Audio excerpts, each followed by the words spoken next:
àtúntúndí sórí ètò lọ́jọ́ tòní gẹ́gẹ́ bá ti mọ̀ pé adùn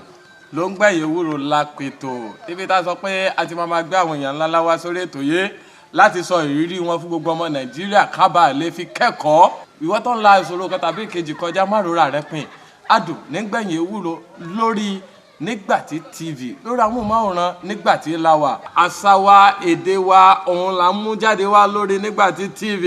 lórí ìkànnì àgbọ́dúnú 137/554 má gbé má yí kó ń bẹ́ẹ̀ àlejò wa ti wà ń kalẹ̀ lórí adùn nígbẹ̀yìn ewúro àlejò mi ẹ bá ń dárúkọ yín fún àwọn Nàìjíríà. Orúkọ tèmi ni ajínrere àti wòlíì PK Williams Peter Kọ́láwọlé Williams àmọ́ tí gbogbo èèyàn ń pè ní PK Williams. Yóò dà fún yín bàbá mo ṣẹ̀ṣẹ̀ ní kí n béèrè pé kí ni ìtumọ̀ PK tá a mọ̀ ń gbọ́ yẹn ni ìgbà tẹ́mi tẹ́ kọ́kọ́ ń gbọ́ PK Williams wọ́n kọ́ wọn pé àbí bàbá yẹn ṣe Yorùbá ni ìgbà tí mo wá súnmọ́ wọn wá rí pé ọmọ Yorùbá ni wọ́n ẹ dákun ọmọ ìlú wo gangan ni yín sà. Ọmọ bíbí ìlú Ẹgbẹ́dáyégà ní Ìjùmọ̀ local government ní Kogi state lèmi. Ǹjẹ́ ilé bá ń sọ èdè kankan tẹ̀ fi kí àwọn aráalé. Tọ́ Ọlọ́run sì láti gbàgbé ẹ kú lé gbogbo onímọ̀ ọkùnrin abalẹ̀ àríbi ti bu àmúrun àpọ̀jọ́ mẹ́ta báríkà ọdún. mo tẹ̀ ń gbá wọn yẹn mo sá gba báríkà ọdún àpọ̀jọ́ mẹ́ta ọkàn wa balẹ̀. ẹ wo gbogbo ẹ̀yọ́ ọmọ Kogi ẹ dá wọn lóhùn pẹ̀lú èdè bàbá rèé ẹ rí i pé arẹ́rìn lẹ́nu ẹ̀mí náà ń tá fànátì lára bàbá ni bàbá ẹ dákun iléèwé àkọ́bẹ̀rẹ̀ wo gan lẹ lọ. à ń pe iléèwé tí mo kọ́ lọ ní Egade primary school LSMB school nígbà yẹn Egade Ẹgbẹ́dáyégà àti Ìkìrìn-Àdé ló ní iléèwé yẹn tí wọ́n máa forú wọ́n mú lára àwọn papọ̀ ó wà lẹ́ẹ̀rín ìlú méjì nígbà náà ní ìpínlẹ̀ Kogi lọ. Egade secondary school wo lẹ lọ sà. mo lọ community secondary school Ẹgbẹ́dáyégà pẹ̀lú rẹ̀ ọ̀fẹ́ Ọlọ́run ajẹ́ ọ̀kan náà tó kọ́ bẹ̀rẹ̀ iléèwé yẹn tá ń pè ní pioneer student. Ní Kogi náà ní Kogi náà nílùú abínibí mi. ẹ sáfẹ́ kó lé láàrin primary school sí secondary school yẹn sà kí ni àwọn nǹkan tẹ́tí ẹ̀ là kọjá níwọ̀nba bóyá nípa ti owó iléèwé ni o bóyá nípa ti nǹkan kan ní sà. A dúpẹ́ lọ́wọ́ Ọlọ́run pé lè jẹ́ pé owó ìgbà náà ṣe owó nísìnyí. Bẹ́ẹ̀ni. Mo lè sọ pé nígbà táwa ní primary school tàbí pé kí mọ̀mọ́ ní gàrí lóko kójú fẹ́ rọ̀ wọ́n ní ẹ sáré lọ ká lóògùn yẹn náà lẹ́sàré lọ oko tàbí kẹ́ lẹ́rù lóko tó yẹ kẹ́ gbé tẹ̀lé ẹrù tó lánàá wọn ní ó yá sáré lọ gbé ẹrù tó kù wá o ká tó lọ léèwé lẹ́mọ́nì kan tó ṣe dáadáa jù gan tó yẹ pé mi ì fẹ́ gbàgbé ẹ̀ ṣe rí àmì tẹ́ ń wò lọ́wọ́ mi yìí ìgbà tí mo wà ní primary 5 mo ní àmì yẹn lọ́wọ́ lóko àbí ní iléèwé ni tí wọ́n dá máa tọ́jú tí wọ́n ní ká máa ro àyíká wọ́n ní ká máa sún àyíká léèwé bí mo ti ní mi ò ṣe mọ́ ẹni tó jẹ́ labour prefect wa kó di sẹ́gbà náà kàn ọ̀fà gidi mú mi ẹ̀gbọ́n ló jẹ́ fún mi lónìí o nígbà náà ẹ̀gbọ́n mi ni o ló fà gidi mú bí mo ti ń bínú pé kí n lọ àdá mi ní fáìlì tí mú ọwọ́ mi ó sì báyìí àmọ́ ọ̀rọ̀ tí mo sọ ló lè jáde ńlú wa ìgbà tí mo gbé ọwọ́ délé tí mo fi hàn bàbá mi pé tọ̀ lágbájá ló ṣe léè fún mi o á pè bọ́dá yìí ní fìgò bàjá nígbà náà ọ̀sẹ̀ yẹn ló jáde ńlú wa àárọ̀ báyìí bàbá mi máa lọ lé wọn ní ṣe sàkálẹ̀ ní yóò pọ̀ mọ́ mi. Mo ní wúmà kó wà nílùú àgbà náà ó ti dolóògbé nísìnyí mo mọ́ta ń sọ̀rọ̀ rẹ̀ yìí tó a di pé kò sí ìgbà mọ́ gbogbo owó tábà nílò èmi àtọ̀rẹ́ mi a máa lọ gbowó yẹn lọ́wọ́ rẹ̀ ó ní ìwé tó ń kọ sí ìgbà tí ìgbà bá wá dé lọ́dún tó ń bọ̀ gbogbo owó tábà jẹ́ a wà fi ìgbà san padà fún ní ìgbà náà àwọn ó ti dúpẹ́ lọ́wọ́ ìyá tó bí mi lọ́mọ abiyamọ ni Ọlọ́run dákun kó fọ̀run kẹ́ wọn àwọn làkọjá wọn gbà náà àyà ó ti pé 22 years báyìí tí a ti dolóògbé bí àná ló sì ń rí lára. Ǹjẹ́ lẹ́yìn secondary school ǹjẹ́ ó tún ní iléèwé tẹ lọ bí university àbẹ́ association kan. lẹ́yìn ìgbà tí mo parí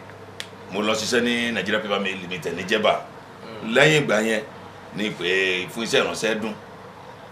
mo kọ́ lọ iléèwé fún diploma course mi ní Iléṣà mo lò ọdún méjì ńbẹ̀ ìgbà tí mo parí ìyẹn mo wá sí UMCTC nílọrin níbí mo lò ọdún 5 ńbẹ̀ kí n tó parí àmọ́ àwọn iléèwé míì tó wà bí yunifásitì míì wà tá à ń ṣe lábẹ́lé lọ́wọ́ tó jẹ́ correspondence course ní yunifásitì tá a tún ṣe lẹ́yìn yẹn àmọ́ ní seminary yẹn ọdún 7 la fi ṣe yẹn ká tó wá wọnú iṣẹ́ Olúwa. Nígbà tẹ wà ní ibi tá a ti ń ṣiṣẹ́ ní Jẹ̀bà yẹn àwọn làkọjá wo lẹ tiẹ̀ làkọjá ń bẹ̀ kó tó di pé Ọlọ́run pè yín. Fún ọdún bíi 4 sí 5 tí mo fi ṣe paper mill yẹn wọ́n sọ mí dòṣìṣẹ́ tá à ń pè ní permanent staff káṣọ àwọn gbà wá fún kásá máa ṣiṣẹ́ nínú rẹ̀ mo kọ́ plumbing job mo tún sá lọ sí estate lọ́dún 5 yẹn mo sá make sure pé mo sá káàkiri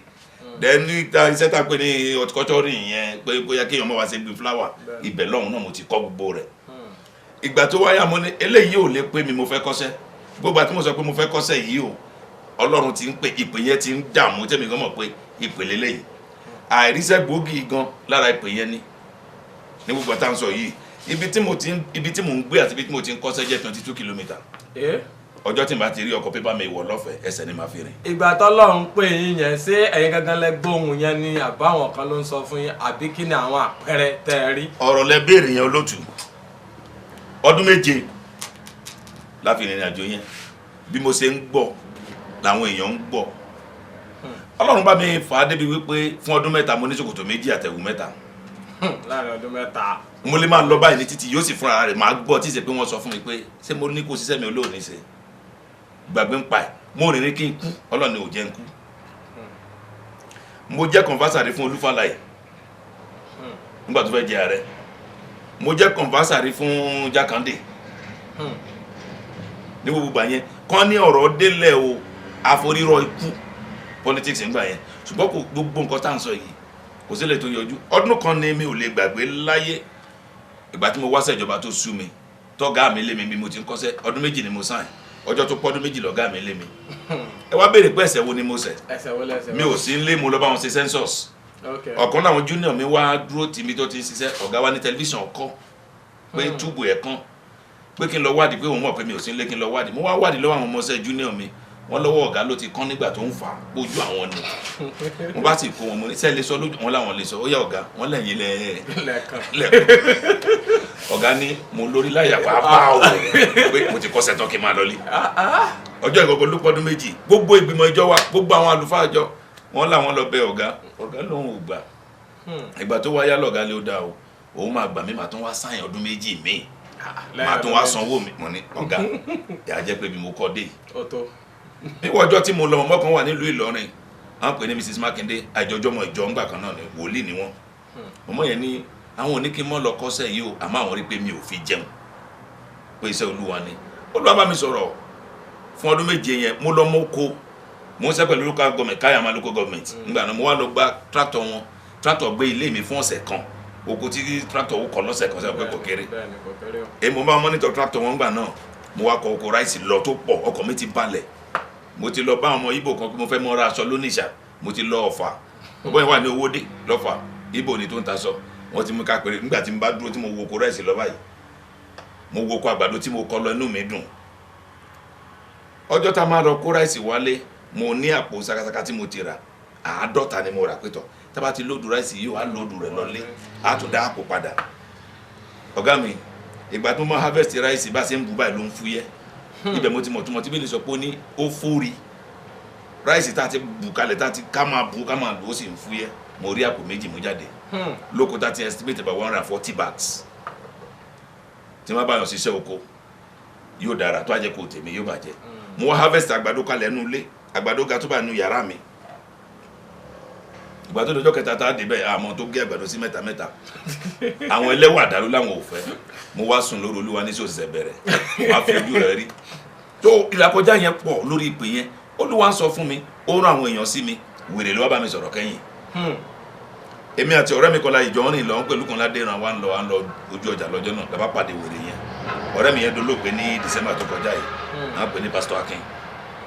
ilé wa pàdé wèrè yẹn wá wò mí ló bá fagbó lọ́wọ́ rẹ̀ bó fi ó ní wèrè Olúwa rán níṣẹ́ olóòní jẹ́ mọ́tò àgbà ẹ̀ ò ní kú ìfun rẹ̀ ó jáde wá kó dání wá ṣiṣẹ́ Olúwa wèrè mo wá wo Akínmọ́lá kí mo níwọ̀ ni wèrè yẹn bá sọ̀rọ̀ àwọn lẹni tí wèrè bá sọ̀rọ̀ náà méjèèjì mọ́ra wọn. ìwèrè tó ń sọ pé wèrè. bàbá kan wá wà bàbá kan là ń pè ní wòlíì àgbájé ó wá ń bọ̀ láti Kaduna wá pàdé ní gbòòrò jẹba mi ò rí rí kò rí mi rí ló wá ní ẹlẹ́ arákùnrin mo ní yẹn sà Olólùwà ní kò gbà olóògbà Olólùwà ló kùsùn mẹ́ta tó sọ pé gbàṣẹ́ pé wọn Olúwa ti sọ pé gbàṣẹ́ ìtumọ̀ rẹ̀ ni pé gba ìṣẹ́mọ́ iṣẹ́ ìránṣẹ́ bẹ́ẹ̀ mo wá délé mo bá sunkún ibi àti pèpàdé àjọ tó nírò nínú èmi àtàwọn ọmọ ìyá mi kí la wà sí tí n bá jókòó nínú chọ́ọ̀chì bá sọ tẹ́lẹ̀ bá jáde yóò dárúkọ mi kò síbi mo rìn sí wọn ní iṣẹ́ Olúwa ló ṣe bí mo sùn alárẹ̀ ni màá lá mò ń gbọ́ mò ń rí